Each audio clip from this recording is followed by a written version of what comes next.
Yeah. right? Like there was probably a part of you that didn't want to be hurt by relationships, that had a hard time connecting to your daughter. Yeah. So as you healed that part, the part that held all of that pain was able to be what it was supposed to be, what it was meant to be. But it had taken the job of holding all of that pain for so long. And then all the other parts around were like, we don't want to feel this pain, so we're just going to push this part away and push it down. And then you never have to worry about feeling the pain of betrayal again.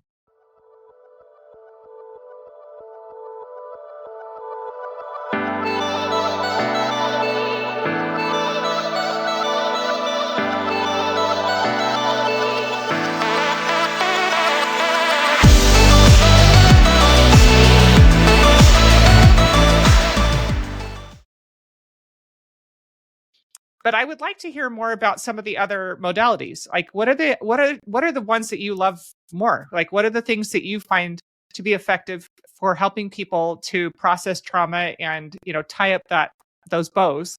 What are some of the other modalities that you've used that you find effective? Yeah, so I have some that I love, and there's other ones that are really great too that I'm not necessarily trained in or don't necessarily use. But I think probably for me, I have two favorites right now. One is called rapid resolution therapy, which when I learned it is a type of hypnotherapy, which is really fun. But I don't do like trance work. It's really more talking to the unconscious mind.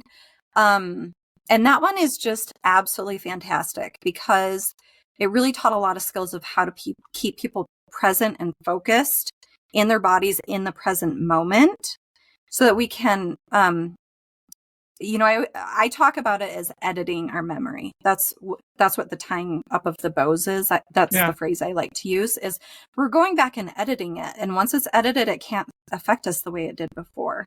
And there's a lot of different ways to do it. That's why there's a lot of different trauma treatments, which is really nice. So I love rapid resolution therapy because it is a way to clear stuff and to clear it up pretty quickly and to do it without having to re-engage and really, have to go through and re-experience all of that trauma again, which is really what I think prevents a lot of people from doing this work.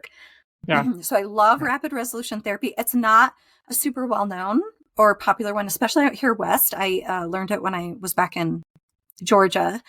John Connolly, who's the founder, is from Florida, so it's a little more common out there. I think there's probably more practitioners in Colorado because I do trainings out there. There's not very many in Utah. But I really love rapid resolution therapy, and it's been a great foundation that I have expanded from. And it's just amazing to be able to clear a trauma in one session and have a client have that transformation and that shift that they feel so strongly in their body with a huge smile on their face. There's nothing like it. It brings me so much joy. It's incredible. Absolutely. Yeah. So I love rapid resolution therapy. But another trauma treatment that I am now using, I'm kind of new to this area, but it's kind of becoming one of my new favorites, and it's called internal family systems, or IFS for short. And I just can't say enough good things about IFS. I mean, IFS is, I'm trying to think of a clear and concise way to describe it, because it's not a simple model, but it's a model that really describes the inner workings of our psyche and how different parts of us take on different roles in our life, right? So there might be a part of us that's like our CEO part. I have a CEO part, right? That manages and organizes and tells everyone what to do.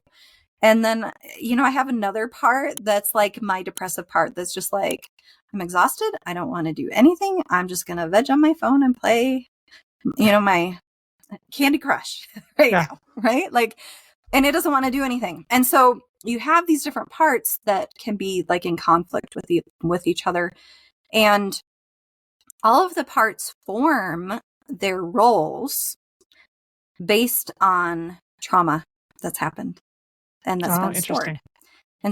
And so the treatment is really to first of all, non-pathologize all of our parts, right? Like just this week, I was working with someone who had a suicidal part, and there's a book. There are no bad parts. What is it called? I think it's called No Bad Parts. It's awesome. And that part has an intention that's good. It wants to keep us from feeling pain. And so what we want to do is build a relationship. So we have parts, and then we have this higher,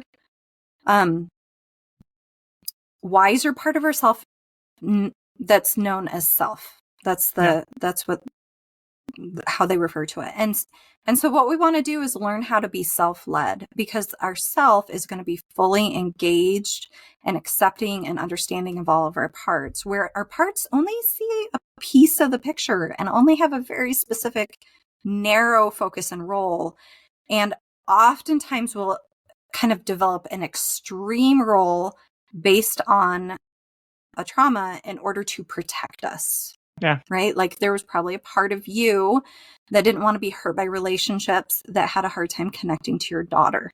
Yeah. So as you healed the part that held all of that pain was able to be what it was supposed to be, what it was meant to be. But it had taken the job of holding all of that pain for so long.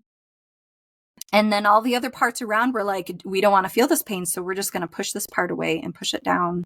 And then you never have to worry about feeling the pain of betrayal again. Yeah.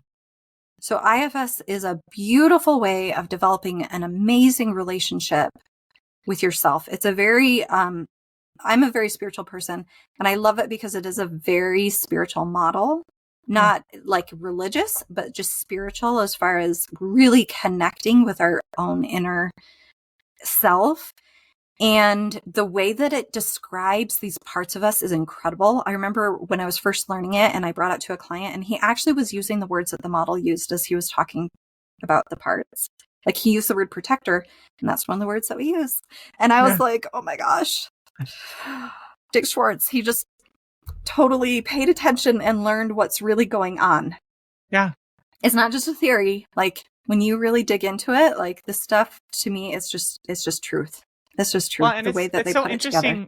Like listening to you talking about this, I can really relate to what you're saying, because I had times, even when I was younger, like even as a youth, where I would say, I feel like there's two different pieces. Like there's different parts of me, and they're at war with each other. Yes. And it made me feel like a crazy person. Like I'm like, right. I know this but sounds we all crazy. have it. We all have it. Yes. Yeah.